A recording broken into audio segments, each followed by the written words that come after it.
ഇന്ന് ലോക വന്യജീവി ദിനമാണ്. വന്യജീവികൾക്കും അവയുടെ ആവാസ വ്യവസ്ഥയ്ക്കും പ്രാധാന്യം നൽകി സംരക്ഷണം ഉറപ്പാക്കണമെന്ന് നമ്മെ ഓർപ്പിക്കുന്ന ദിനമാണ് ലോക വന്യജീവി ദിനം. ഒരു പാക്കേജ് ഫോർ യു.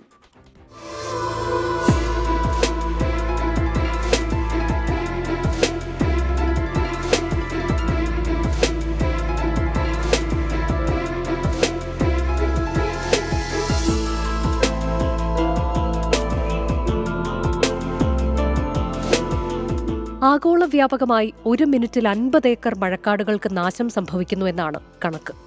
വനം വന്യജീവികളുടെ വാസകേന്ദ്രമായതിനാൽ അവയ്ക്കാവശ്യമായ ആഹാരം, ജലം, സുരക്ഷ, നല്ല കാലാവസ്ഥ, പ്രജനനത്തിനുള്ള സാഹചര്യം എന്നിവയെല്ലാം വനനാശത്തിലൂടെ നഷ്ടമാവുകയാണ്.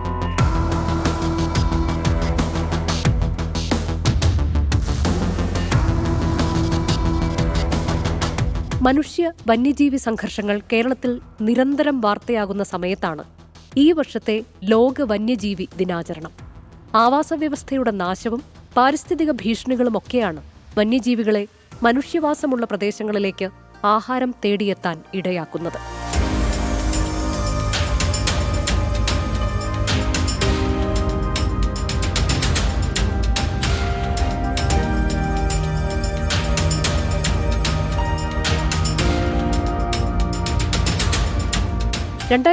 ൽ ഐക്യരാഷ്ട്രസഭയാണ് ലോക വന്യജീവി ദിനാചരണത്തിന് തുടക്കം കുറിച്ചത്. വംശനാശ ഭീഷണി നേരിടുന്ന വന്യജീവികളെ സംരക്ഷിക്കുക, സംരക്ഷണ താൽപര്യം ജനങ്ങളിൽ വളർത്തുക തുടങ്ങിയ ലക്ഷ്യങ്ങളാണ് ലോക വന്യജീവി ദിനാചരണത്തിന് പിന്നിലുള്ളത്. Research desk 24.